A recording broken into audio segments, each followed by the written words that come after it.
Bapak Ibu hebat, kita akan melanjutkan sesi tanya jawab terkait dengan 5 pertanyaan di modul 1.4 budaya positif.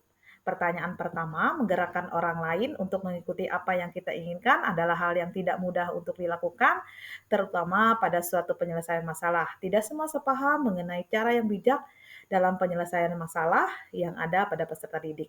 Bagaimana tips atau trik yang bisa kita lakukan agar kita bisa mengajak rekan untuk berkolaborasi dalam diskusi penyelesaian sebuah masalah secara bijak. Dalam hal ini, Bapak Ibu perlu ditunjukkan dengan keteladanan kita terlebih dahulu.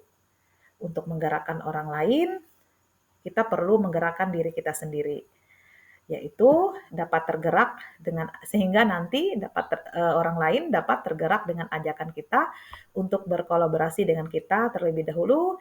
Kita perlu menunjukkan perilaku yang positif dalam upaya menyelesaikan masalah dengan bijak. Kita tidak bisa juga memaksa kehendak kita, tetapi kita perlu komunikasi yang baik sehingga dalam upaya penyelesaian masalah ini perlu diskusi dan pendekatan-pendekatan yang bijaksana untuk dapat berdiskusi dengan rekan kita dalam menyelesaikan masalah dengan bijak.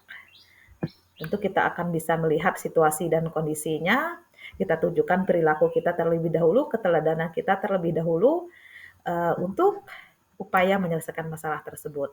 Kemudian pertanyaan kedua, manakah di antara posisi kontrol yang paling tepat untuk guru penggerak? Ada 5 posisi kontrol ya Bapak Ibu. Untuk posisi kontrol yang memang paling tepat adalah sebagai manajer. Murid disinilah murid diharapkan dapat meletakkan dirinya sebagai individu yang positif dalam dunia mereka sehari-hari, dalam dunia nyata mereka. Kemudian posisi kontrol manajer ini akan banyak membantu guru untuk menciptakan lingkungan belajar yang kondusif sehingga dapat memotivasi murid untuk belajar. Jadi perlu Bapak Ibu melatih diri sehingga memiliki posisi kontrol sebagai manajer. Kemudian pertanyaan ketiga, apakah budaya positif yang sudah guru terapkan akan bisa 100% mengubah perilaku dan sikap anak? Ini tidak menjamin bisa mengubah 100% Bapak Ibu, karena ini perlu ada proses panjang untuk mengubah perilaku seseorang. Nah, kembali lagi bagaimana anak itu berlaku dan bersikap ini berhubungan dengan apa saja nilai-nilai kebajikan yang tumbuh dalam dirinya. Tentu motivasi intrinsiklah yang perlu dibangun sehingga membangkitkan bagaimana murid ini dapat menghargai dirinya sendiri.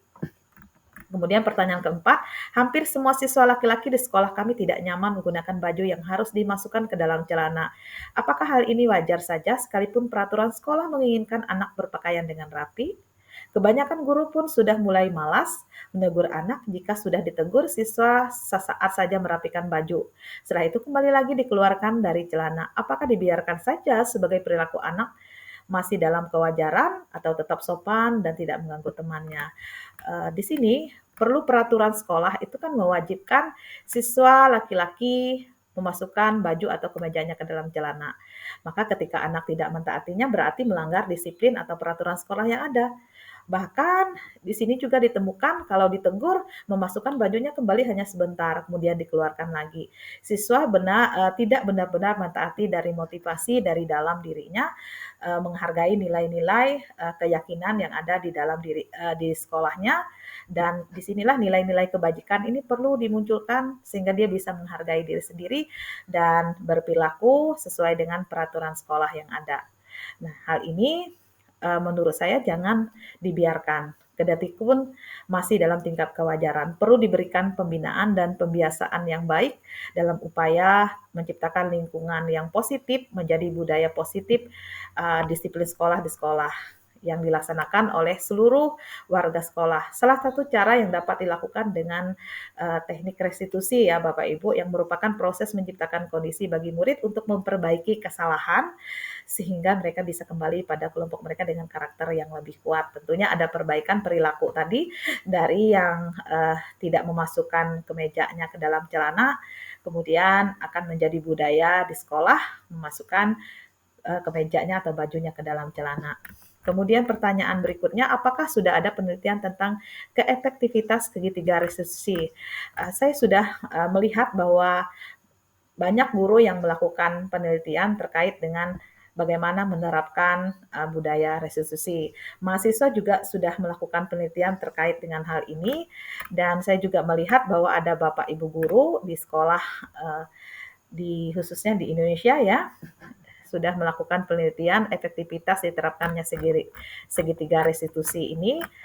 Terlihat bahwa di sana ada perubahan penerapan segitiga restitusi ini mampu meningkatkan kedisiplinan peserta didik, khususnya disiplin positif. Nah, Bapak Ibu bisa mencoba untuk penelitiannya di tempat Bapak Ibu sendiri.